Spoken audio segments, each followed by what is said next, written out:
we sincerely need to talk about Xenoblade X again, because I don't know if you noticed, but it's almost been a year since the definitive edition of X dropped, and yet it's way too quiet around the game. An unfathomable amount of Xenoblade fans are still ignoring this game completely. And I'm not even talking about the people who played it and didn't like it. They at least bought the game and gave it a shot. But the last sales data we know showed that it didn't even reach 1 million sales yet. That's 2/3 of the fan base that is not giving this game even the chance it deserves. You have to understand, this game means so much to me. Ever since the series started going big, I and many other X fans have been begging and crying for a definitive edition for almost 10 years. I and many others believed that if we could free it from the Wii U prison and people had the means to finally play it, it could actually get the recognition it deserved. And it breaks my heart that it's fated to remain the black sheep of the franchise. Yes, its focus is on gameplay and exploration. Most of the plot is hidden in the many side quests, and the main objective only gets really hot during the ending. But it's honestly the most refined and expansive Xenoblade gameplay experience there is.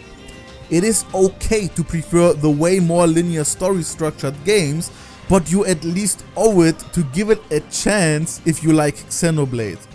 I was wondering, why are people still ignoring it? So I asked what the reason could be on Twitter. Some still say they are waiting for like a Switch 2 version of the game, which is fine I guess, but I'm starting to believe there is no such thing in the works. The best time to release such a version has already passed, but even still, Xenoblade X Definitive Edition is the best looking and running Xenoblade game on Switch. So just jump in, believe me, you won't regret it. But my biggest shock, a lot of the responses that I got are still believing that the story of X doesn't matter, that it's bad and not important to the series. I really don't know how we got to this point in history.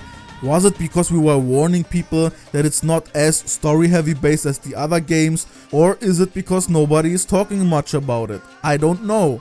I just know we have to fix this.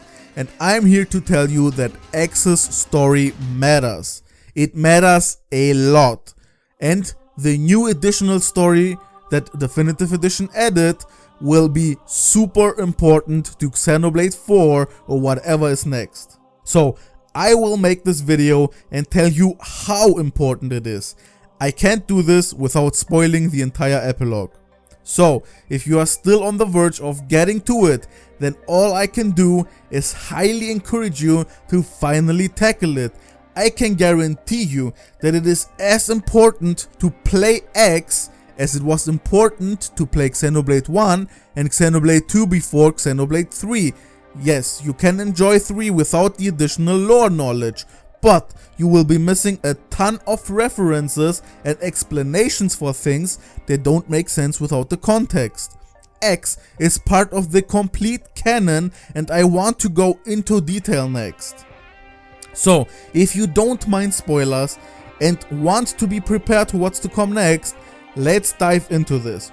Also, a quick side note. You can still get a lot out of the story even with knowing the spoilers, such as themes, characters, and the self-contained story of X. So please play the game even if you don't mind the spoilers and watch the video. Maybe this can convince you to finally give it a shot. And before we jump in, quick reminder that I would really appreciate a like and a sub if you like Xenoblade. The story of X is not directly connected to the Klaus saga. Unlike many of our theories, they went with an easier route that makes it self-contained. But that is not the whole picture. Just saying it's its own thing is disingenuous. Not only do we get concrete information that it plays in the same multiverse, they are even able to cross the multiverse now. This means they're just a step away from actually meeting in person, and it might just happen soon. At that point, the multiverse idea is nothing more than a long distance travel to another universe and nothing that splits these worlds and stories apart. But even more importantly, It teaches us about the history that directly connects it to the Klaus universe. The ancient Samar were most definitely the ancestors of Klaus as well. Let me explain. They were also able to travel between the multiverses and left confirmed descendants on a ton of different universes. It is no coincidence that we look exactly like the humans of X's Earth that are direct descendants. This goes way deeper than superficial knowledge of ancestors though. It might explain how we got into the possession of the conduit in the first place, since we know they were in the possession of another conduit that they experimented with. And it doesn't stop there. The ghosts are a real threat to our universe as well, and it's the biggest threat the series has faced so far. We have dealt with gods and godlike powers before, but even with the most busted multiversal mech, all we could do is flee from the inevitable and let the universe die.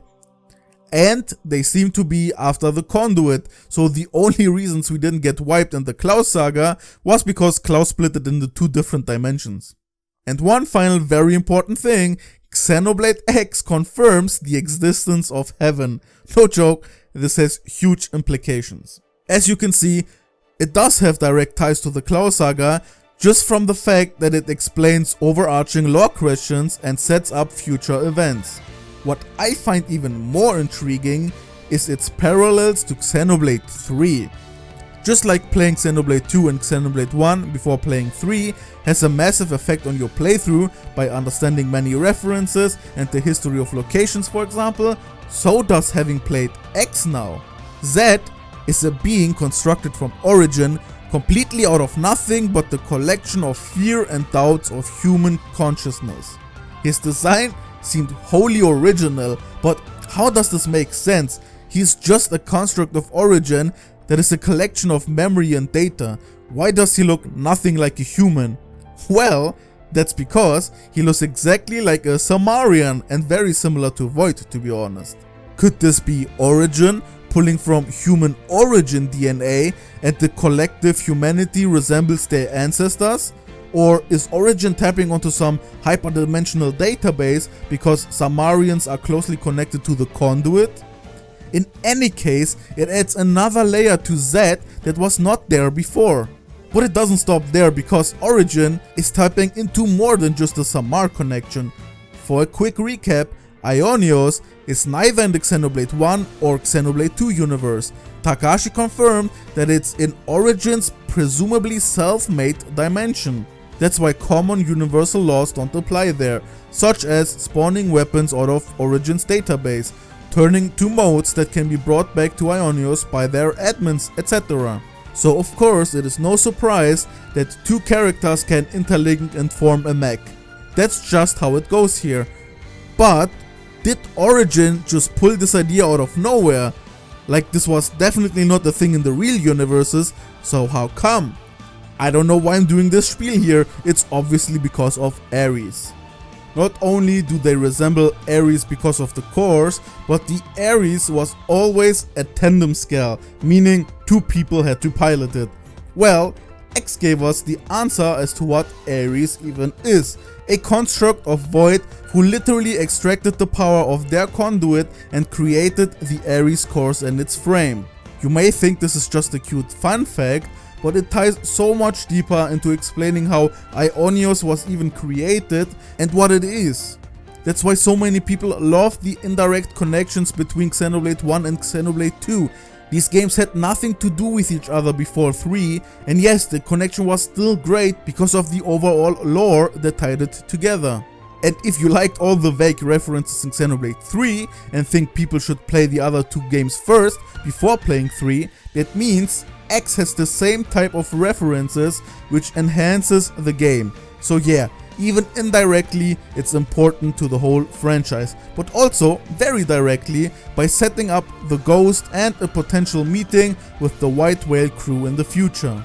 I also alluded to the afterlife existing now being important, but yeah, obviously even if the next game plays in the distant future and some characters are dead, they can still spiritually appear or guide our characters. I will say it again, Xenoblade X is canon. It is very important to the Klaus saga, but it's not a direct sequel or plays parallel to Xenoblade 1 or 2. That's the only difference.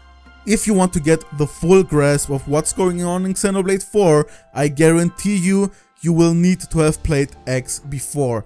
The game is fantastic. Don't focus on getting the best story there is out there out of Xenoblade X. It has a great story in my opinion.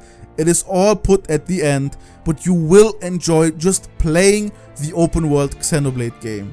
Please, this game deserves another chance. I really want people to play this game. It means so much to me. The story is important, the gameplay is fantastic, it's a great Xenoblade experience. And it's finally on the Switch. So please, give it the love it deserves. You will not regret it. And hey, look at that, I even have a single guide to Xenoblade X if you need it and get stuck somewhere. Thank you again for listening. Please subscribe and like for more Xenoblade stuff. And also, of course, do it for Nia.